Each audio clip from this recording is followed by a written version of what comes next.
80 के बराबर होता है। ठीक ना, मैं आपको एक एग्जाम्पल द्वारा बता रहा हूं। देखिए ये आपका सीधा एक रेखा है कि नहीं है ना, तो अगर सीधा रेखा है तो 180 का कोण ये बना दिया है। ठीक ना, हमने बताया कि रिजु कोण या रिजु कोण किसे कहते हैं, सरल कोण या रिजु कोण तो है ना 180 का जो सीधा रेखा होता है।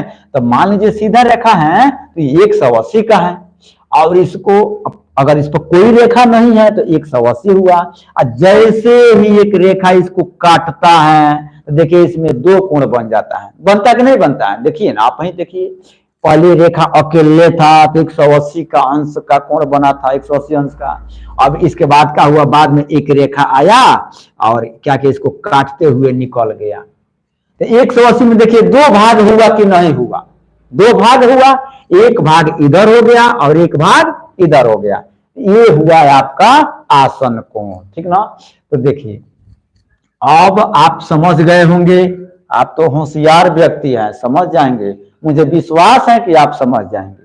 आइए, तो ये कोण 1 के बराबर कोण 2 है, तो कोण 1 के बराबर कोण 2 है भी आसन कोण में जाएगा। फिर देखिए गौर से, देखिए ना 4 और 3 आपस में पड़ोसी है कि नहीं, पड़ोसी हैं। देखिए ना 4 के पड़ोसिया 3 है और 3 के पड़ोसी 4 है, तो यहां हो सकता है कोण 3 प्लस कोण 4, ये भी आपका 180 अंश के बराबर होता है। यानी आसन कोण का योगफल 180 अंश के बराबर होता है।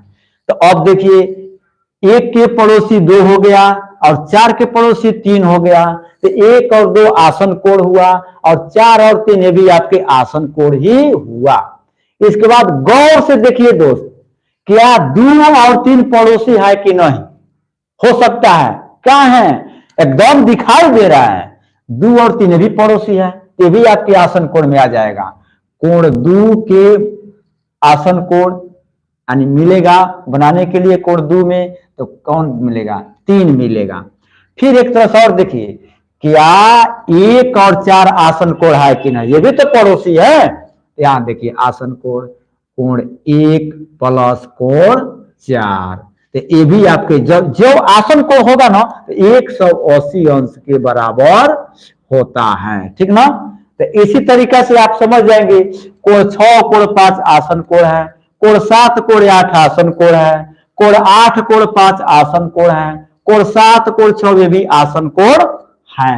आइए इसके बाद आसन कोण हमने बताया, अब चलेंगे संगत कोण के बारे में। ठीक ना, तो संगत कोण देखिए, बहुत लोग कह देते हैं कि अंतः संगत कोण और बाह्य संगत कोण। देखिए दोस्त, संगत कोण में न अंतः होता है न बाह्य होता है, यानी न बाहर जाता है न अंदर आता है। ठीक ना, तो इसके अंतः और बाह्य भुला जाइएगा, भूल जाइएगा। ठीक ना, तो अब देखिए मैं बता रहा हूं क्या मैं संगत कोण। ठीक ना, संगत कोण, ये संगत कोण देखिए दोस्त, अब संगत कोण मतलब संगत कर लिया है, क्या किया है, संगत कर लिया। देखिए एक अच्छा लड़का जो होता है ना दोस्त, वो क्या करता है, एक बहुत खराब लड़के से दोस्ती कर लेता है और उसको धीरे धीरे धीरे धीरे बेचारा शराब पिलाते पिलाते भिखारी बना देता है।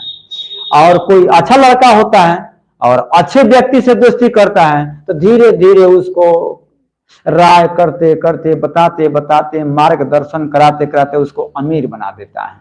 तो ये चीज होता है संगत कोण। ठीक ना, तो संगत कोण मतलब मैं आपको बता रहा हूं, देखिए संगत कोण में यहां ध्यान दीजिए, कोण 2 है ना, देखिए तो कोण 2 के ठीक पड़ोसी 3 है यानी आसन कोण है। तो कोण 2 को हम उठाएंगे ना तो सीधे उसके पड़ोसी को छोड़ देंगे, क्या करेंगे, 2 के पड़ोसी को छोड़ देंगे, सीधे आएंगे। देखिए जब 2 को जब लिखेंगे संगत कोण में कौन है तो लिखिए कोण 2। अब देखिए इसके बाद ये आपके बराबर होते हैं। ठीक ना, अब जब कोण 2 को लेंगे ना, ध्यान से देखिए दोस्त, देखिएगा तुरंत बाद कोण 3 है तो इसको छोड़ देना है। अब इसके बाद देखिए चलिए धीरे धीरे आपका मिल गया 5, तो कोण 2 के बराबर कोण 5, ये आपका आएगा संगत कोण। इसके बाद देखिए दोस्त, अब हम चलेंगे 3, अब 3 को उठा रहे हैं, ठीक ना, 3 को